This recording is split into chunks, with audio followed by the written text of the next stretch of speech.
É um prazer e um privilégio poder estar aqui novamente, poder compartilhar com os irmãos e receber também, da palavra do Senhor, daquilo que Ele tem ministrado no meu coração e que Ele vai ministrar também hoje, nessa noite, nas nossas vidas. Na semana passada nós iniciamos, a pastora, os pastores iniciaram uma imersão a respeito da pessoa do Espírito Santo. Nós estamos em uma maratona de conhecimento a respeito desse ser tão importante e vital nas nossas vidas como cristãos.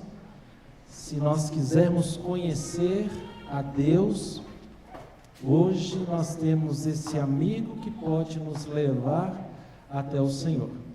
E é nesse sentido que eu gostaria de compartilhar com você esta palavra, tá? Abra sua Bíblia, por gentileza, no Evangelho de João, no capítulo 4, versículo 24.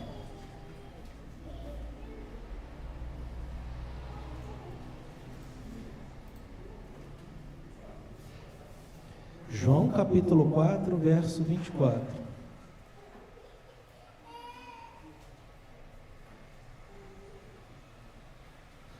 Diz assim: Deus é Espírito, e é necessário que os seus adoradores o adorem em espírito e em verdade. Para aqueles que estão chegando recente nos caminhos do Senhor, recente na missão, provavelmente já ouviu falar essa frase: vamos adorar ao Senhor em espírito e em verdade. Nós cantamos canções que dizem isso: vamos adorar a Deus em espírito e em verdade. Mas se alguém te perguntasse o que é adorar a Deus em espírito e o que é adorar a Deus em verdade, nós conseguiríamos explicar? Ou para nós mesmos, nós temos esse entendimento claro? O que é adorar a Deus em espírito e o que é adorar a Deus em verdade? O que Jesus quis dizer quando Ele deu essa palavra à samaritana?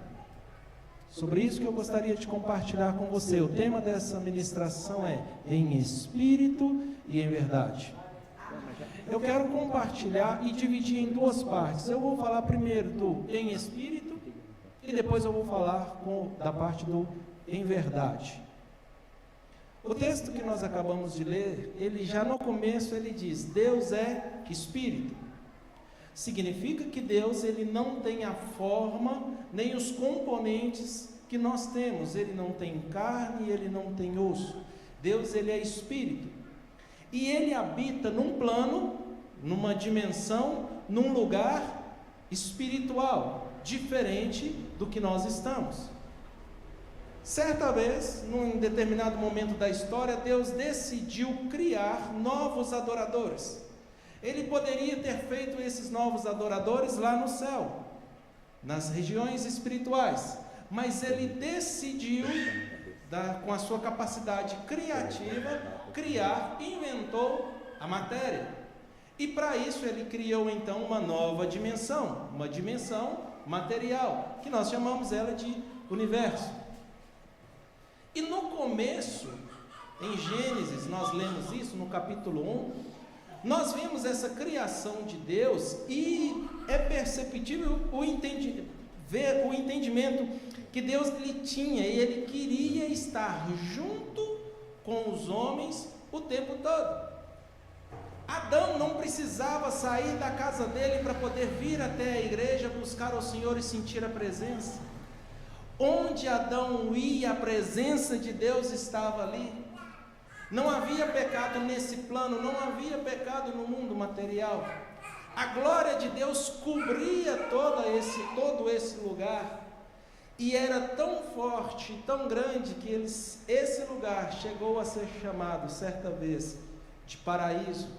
Deu-se o nome de Éden. Dentro desse paraíso, Deus criou um jardim, ali colocou o homem, o novo adorador, e através desse novo adorador, nós viríamos a existir. Se não fosse o pecado, hoje ainda nós viríamos aqui Adão, nós viríamos aqui Eva. Com o pecado, a morte veio para aquele plano inicial de Deus. O homem, ele havia sido criado para ser eterno nesse novo plano, criado material. Mas o pecado fez essa separação. Deus, ele disse que no dia em que o homem pecasse, certamente ele morreria. E a palavra diz que no dia em que o homem pecou, ele foi expulso do paraíso, ele foi expulso do Éden.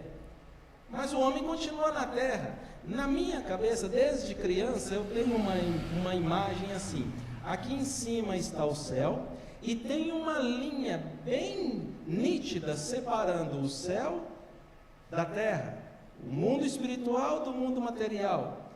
E no meu entendimento, quando essa terra tinha a presença do Senhor e não havia pecado, o céu descia e cobria essa terra. Como que o homem então foi expulso do paraíso? Como que o homem foi expulso desse Éden? Essa cobertura que tinha aqui voltou para um plano espiritual. E nós ficamos distantes de Deus. Houve uma lacuna, ficou um abismo muito grande separando nós de Deus. O homem, quando estava no jardim do Éden, ele era guiado por Deus. E o que ele fazia cheirava a Deus, porque ele estava em Deus. Porém, com o pecado, o homem passou a seguir com a sua própria vontade, com o seu próprio desejo, com a sua própria decisão. A palavra do Senhor diz, em Isaías 59, versículo 2, essa separação foi provocada por conta dos nossos pecados. Os nossos pecados fazem separação entre nós e o nosso Deus, de forma que nós não conseguimos ir até Ele, nem Ele até nós, a não ser pela graça e misericórdia de Deus. Quando Adão e Eva pecaram, descobriram que estavam nus, e a primeira atitude que eles fizeram, quando eles viram que eles estavam envergonhados, perceberam a nudez, eles coseram para si, eles teceram para si roupas com folhas de figueira. Ali já iniciava uma amostra do que a humanidade faria: tentar buscar resolver o problema do pecado dela com a força da própria mão. Quando Adão e Eva pecou e eles viram que estavam nus, eles arrumaram um jeito próprio de esconder a vergonha, de encobrir aquilo que foi a consequência do pecado. E a Bíblia diz que na viração do dia, Deus passeava pelo jardim, eles se esconderam e Deus chama eles. Eles disseram: por que vocês se esconderam? Ah, porque nós percebemos que estávamos nus e ficamos com medo, então fugimos. Deus olha para a roupa deles e diz: essa roupa não presta, essa roupa não serve. No livro de Isaías diz que todos os nossos atos de justiça são como trapos de imundícia para Deus. Por mais que nós quisermos, com as nossas atitudes, adorar, agradar, aplacar a ira de Deus, para Deus não serve. Deus não se impressiona com a nossa carne, Deus não se impressiona com a nossa inteligência, Deus não se impressiona com a nossa capacidade de fazer, de pensar, Deus não se impressiona com a nossa beleza, se é que pode dizer que tem um mais bonito do que o outro. Nós fomos feitos à imagem dele, cada um fomos criados por ele. Uma prova disso é que até a nossa digital é única. Significa que cada um, Deus, ele pôs a mão e fez e disse: isso é muito bom. Por nós não podemos aplacar a ira e nem esconder os nossos pecados. A partir então do pecado, o homem se separa. Deus ele diz: essa roupa não serve. E a palavra lá em Gênesis capítulo 3, versículos 7 e 8, nós vamos ler que Deus, ele tira aquela veste que o homem fez e ele mesmo produz uma nova roupa e coloca no homem. E a Bíblia diz que aquela roupa foi feita de pele de animal. A Bíblia não diz isso, mas eu lá no meu coração eu creio que o animal que cedeu a pele para encobrir o pecado do homem era um cordeiro macho de 1 ano sem defeito. E que muito provavelmente quando ele foi colocado sobre a vergonha do homem, ele ainda estava embebecido de sangue. A partir daquele momento, foi a primeira vez na história que nós vemos um inocente perdendo a vida e entregando ele próprio para a cobertura do pecado. Aquele animal não tinha culpa do pecado de Adão, mas ele foi morto e a sua pele serviu para cobrir o pecado de Adão, mesmo sem culpa. O tempo passou e Deus permitiu que o homem pudesse transferir a culpa dele, a culpa do pecado. Deus ele disse: no dia em que você pecar, você vai morrer, mas Deus permitiu que nós transferíssemos essa culpa para uma outra vida. Deus ele é amor, Deus ele cuida, Deus ele zela, Deus ele é paciente, mas Deus ele é juízo, Deus ele é justiça, e ele é implacável, ele não negocia com ninguém a santidade. Deus não negocia com ninguém a autoridade. Deus ele eu costumo dizer que Deus ele tem sangue nos olhos. Ele disse: quem pecar vai ter que morrer, e a prova de que morreu é o sangue derramado. É por isso que se apresenta ao Senhor, e no Velho Testamento nós vemos em vários momentos se apresentando sangue ao Senhor, e mostra que uma vida se perdeu em favor de outra. Deus ele disse: se pecar, vai morrer. Mas a pessoa poderia transferir essa culpa para um outro animal. Aquele animal perderia a vida e a palavra do Senhor seria cumprida. Pecou, morreu. O homem, durante toda a história, levava para o Senhor animais, mas continuava na prática do pecado. Por quê? Porque está distante, os mundos estão distantes, e eles não procuravam. Muitas vezes nós também, no passado, não procurávamos Deus. Deus então decide, do plano espiritual. Nós ouvimos aqui na quarta-feira passada que Jesus, para poder chegar, ele veio por portais. Jesus ele atravessou portais, ele veio do céu até a terra para poder nos mostrar que, olha, o caminho perdido lá atrás no Éden ainda existe um caminho para a redenção, ainda existe um caminho para a salvação.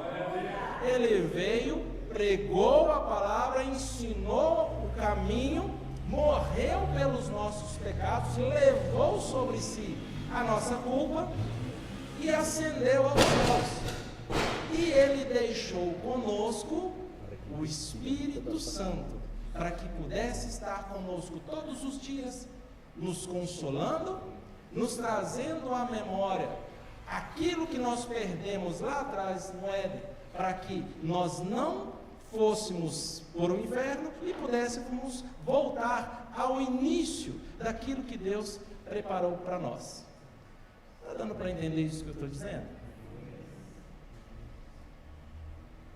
O Espírito Santo, ele habita no mundo material, está no meio de nós, para nos lembrar que existe um mundo espiritual.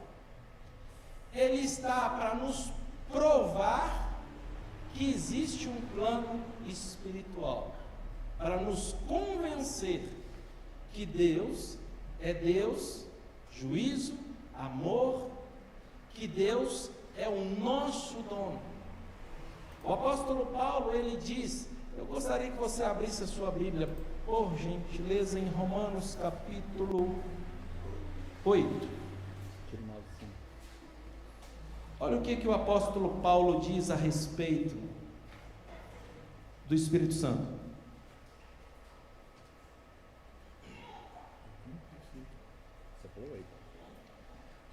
Romanos capítulo 8, versículo 1.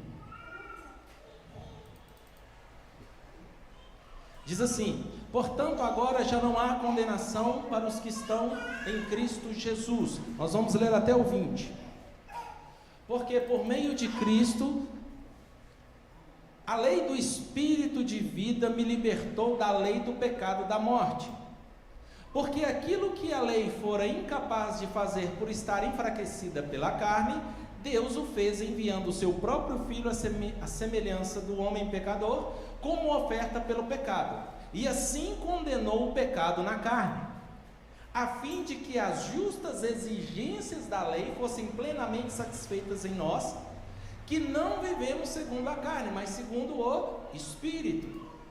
Quem vive segundo a carne tem a mente voltada para o que é da carne, mas quem vive de acordo com o Espírito tem a mente voltada para o que o Espírito deseja. Então veja, quando o homem se afastou de Deus, o que guiava ele agora era a conduta moral da terra, era as vontades, os desejos, as regras da terra.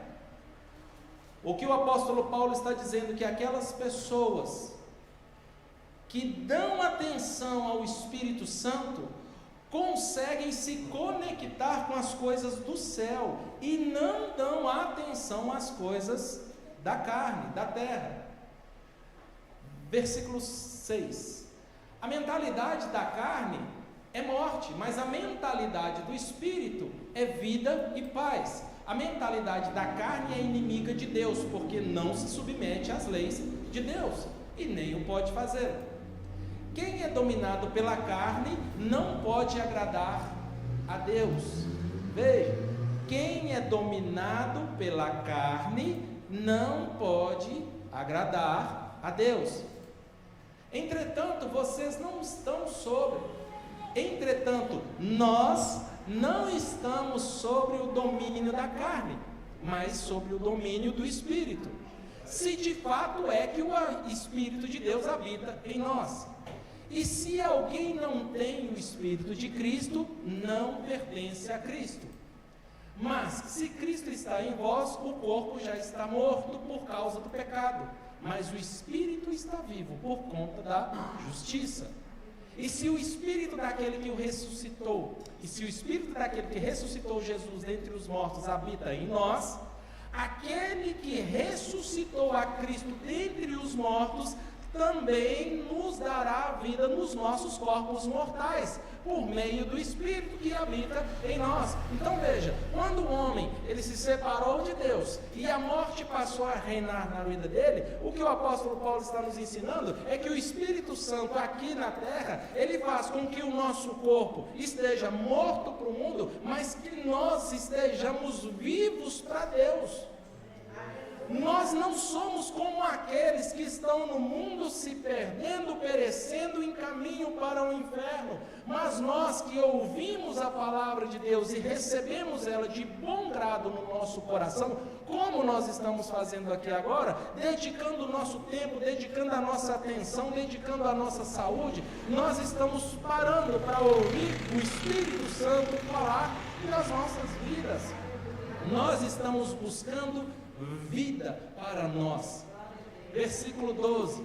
Portanto, irmãos, estamos em dívida, não para a carne, para vivermos sujeito a ela. Pois, se vocês viverem de acordo com a carne, morrerão, mas se pelo Espírito fizerem morrer os atos do corpo viverão. Porque todos os que são guiados pelo Espírito são filhos de Deus. Quando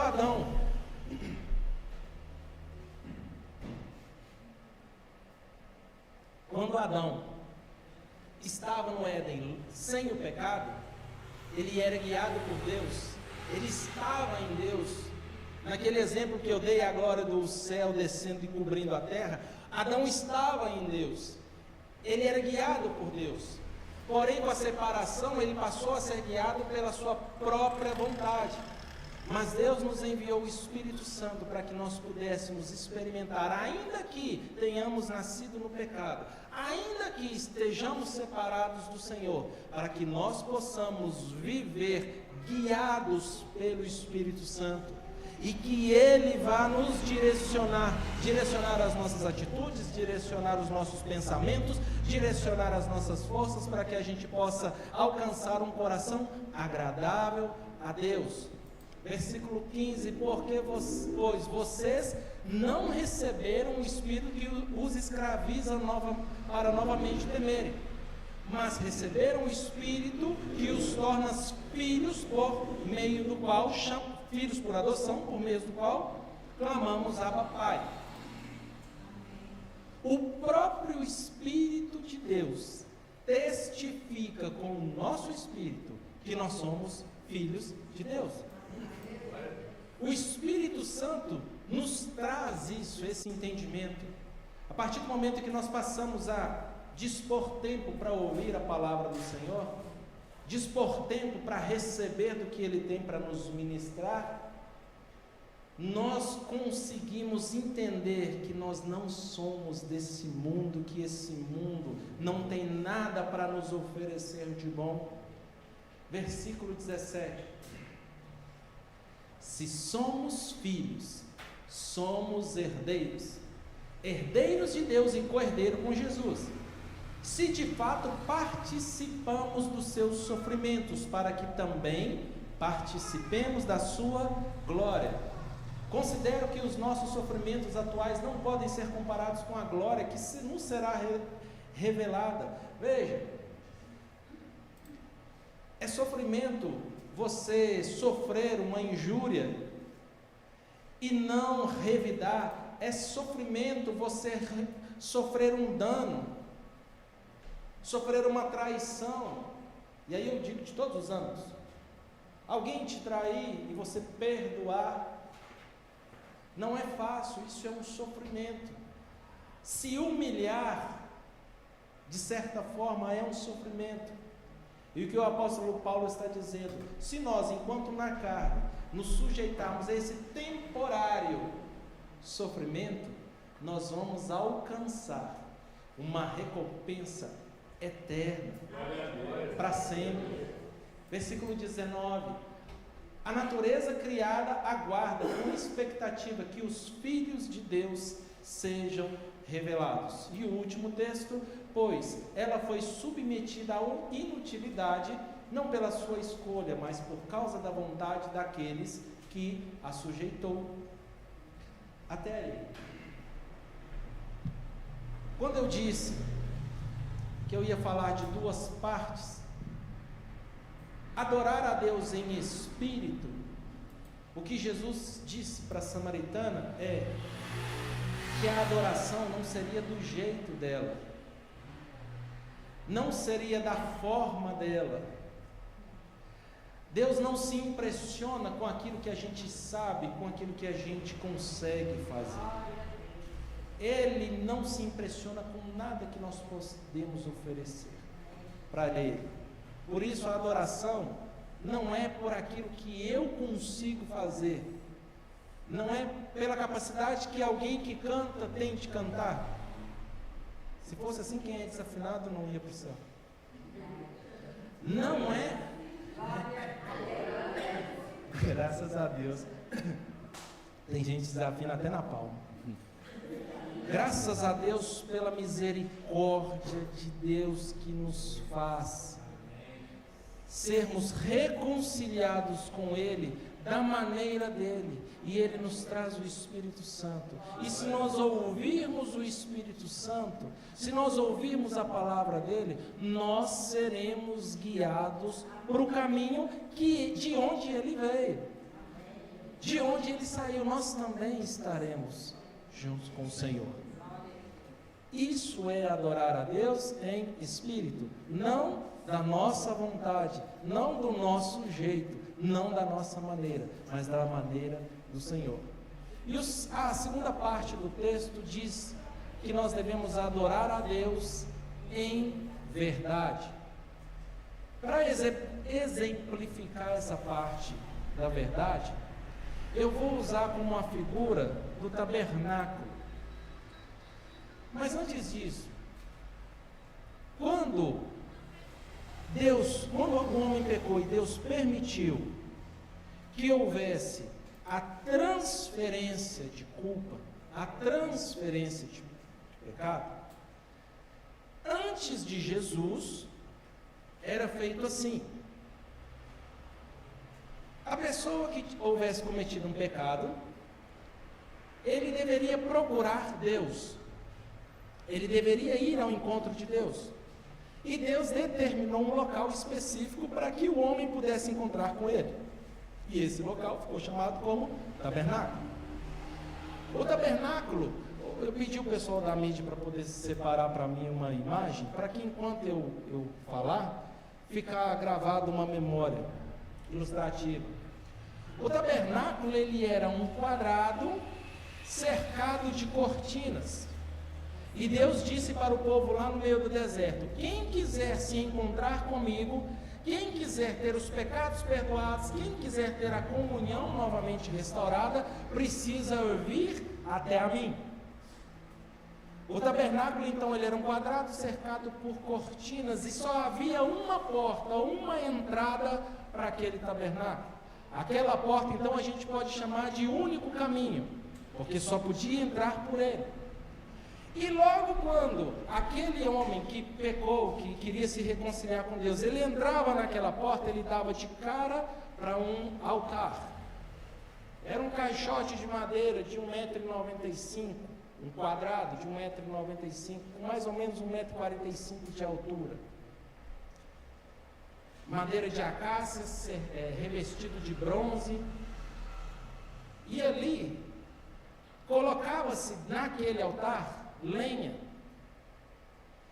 A pessoa que pecou tinha que trazer uma oferta para o Senhor. Diante do sacerdote, aquela oferta, aquele animal, seria degolado. O sangue seria derramado. E quem fazia isso era o próprio pecador.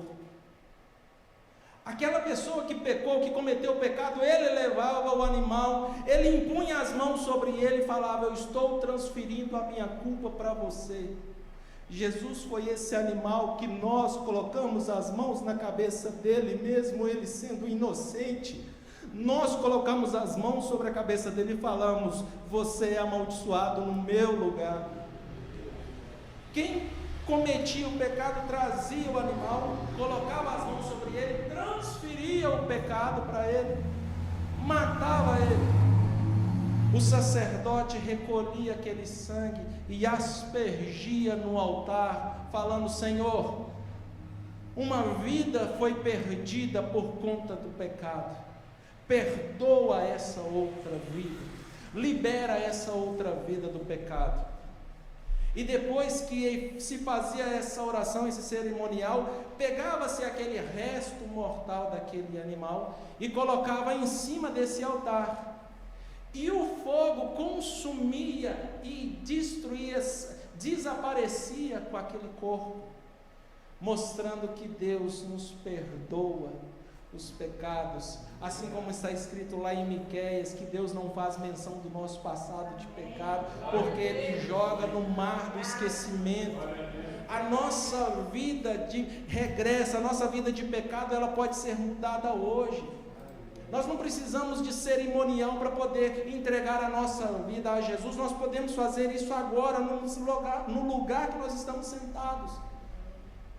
Talvez no nosso bolso, no nosso celular, na nossa mente, na nossa casa, no nosso carro, ainda tem vestígios do pecado lá, que muito provavelmente quando sairmos daqui, pode ser que alguém venha voltar a consumir aquilo e agir novamente na carne, mas nesse momento Deus te dá uma oportunidade para que se encerre isso, para que se coloque a mão sobre a cabeça do animal e disse: eu transfiro para você a minha culpa, eu coloco sobre você a minha culpa, e eu recebo o perdão de Deus na minha vida.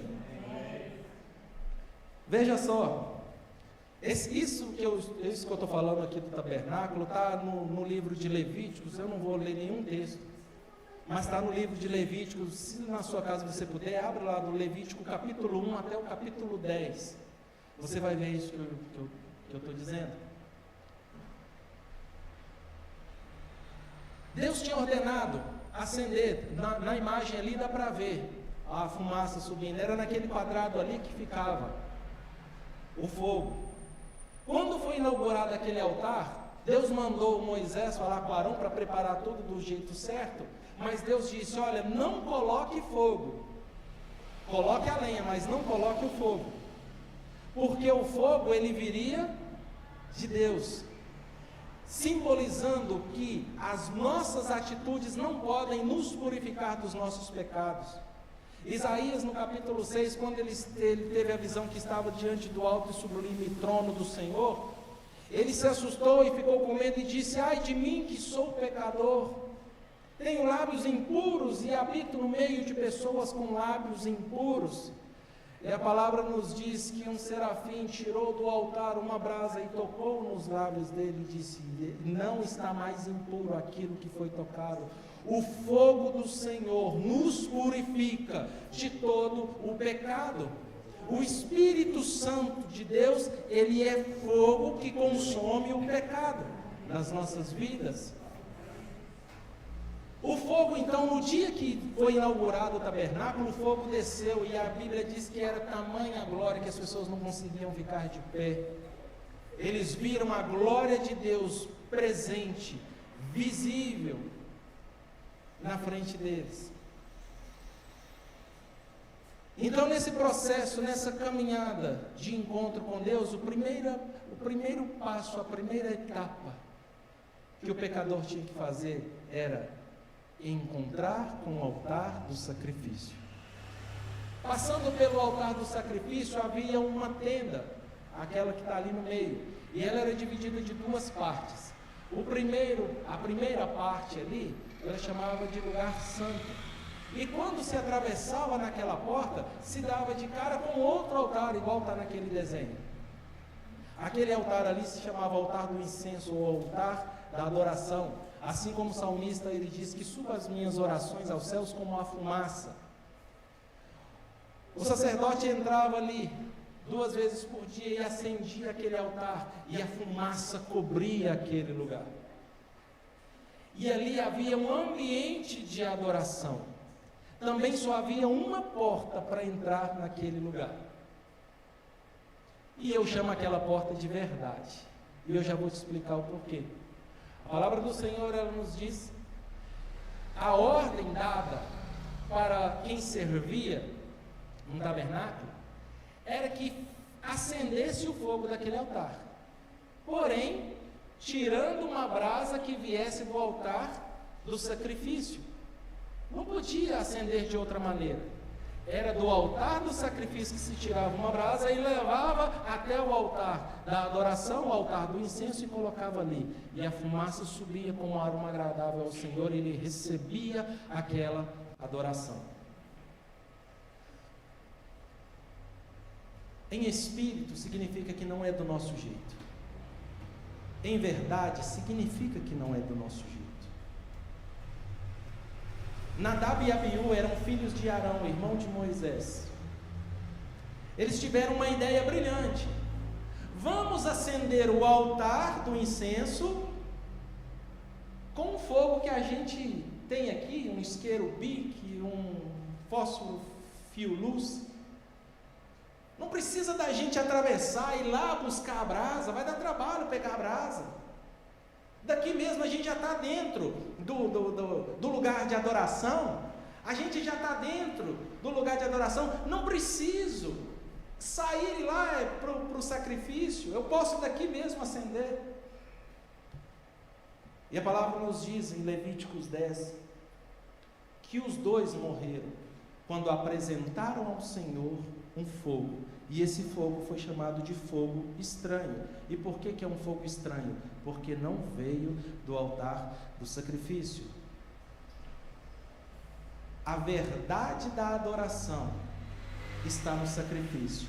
O fogo que acende o altar da adoração vem do altar do sacrifício. Não existe adoração sem sacrifício, e quando eu digo sacrifício, é sem eliminação do pecado.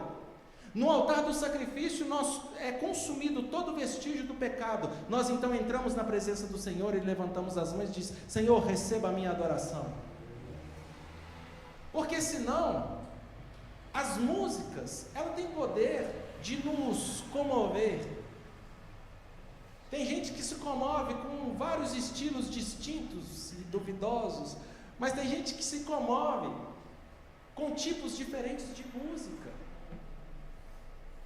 Música na igreja, se for só por técnica, por música, pode comover alguns. Mas a verdadeira adoração parte do sacrifício, do fogo que veio do céu, que é acendido dentro de nós através da obra redentora do Espírito Santo. Por isso que eu chamo aquela porta de verdade. Nadab e Abiú entraram no lugar santo para adorar com mentira. Só se pode entrar naquela porta com a verdade, e a verdade é o fogo que vem do sacrifício. Em resumo, quando Jesus disse para aquela samaritana: Deus é Espírito, e se nós quisermos adorar a Deus, tem que ser em Espírito, tem que ser através do Espírito Santo. Então, encerrando essa ministração, nós estamos numa caminhada com Deus. Deus está movendo de uma maneira diferente nesses dias. E todos nós que estamos sentados aqui, aqueles que virão, participarão deste mover.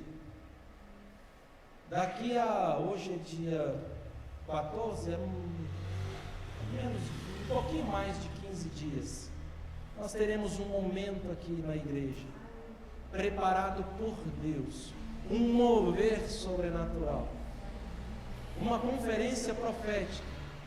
A palavra do Senhor nos diz que aqueles que são guiados pelo Espírito são como o vento, não sabe de onde vem, só vão.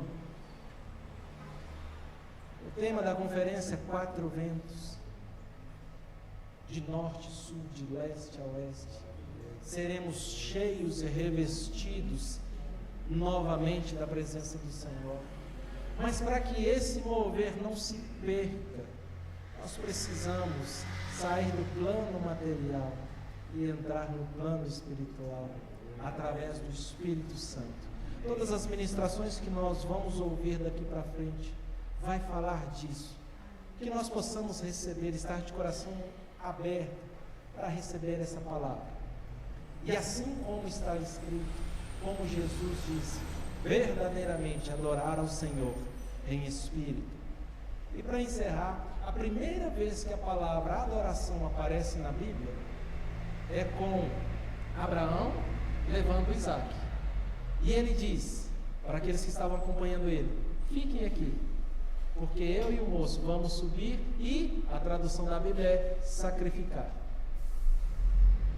Mas no original nós vamos ir e adorar a Deus. A adoração parte do sacrifício, matar a carne, matar o vestígio do mundo. Gostaria de convidar o pessoal do louvor para estar aqui. Feche os seus olhos. Eu espero que Deus tenha falado com você através dessa palavra. Deus, Ele falou muito comigo e tem falado. Eu gostaria que você fechasse os seus olhos. Vamos falar com o nosso Deus. Pai querido e Pai amado, eu quero agradecer ao Senhor pelo privilégio que nós temos de sermos chamados teus filhos. Muito obrigado, porque assim como está escrito, não fomos nós que escolhemos o Senhor, mas o Senhor que nos escolheu e nos predestinou para sermos teus filhos. Pai querido e Pai amado, muito obrigado. Muito obrigado porque fomos escolhidos. Nos ajuda a levar essa palavra para aqueles que ainda, Senhor, não te conhecem.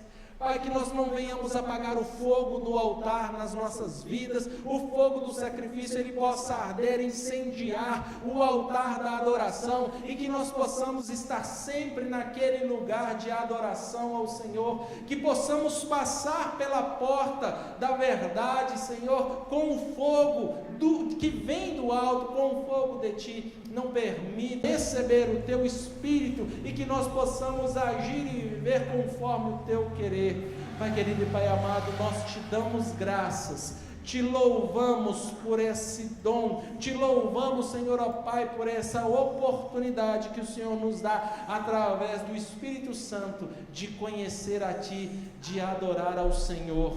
Aleluia.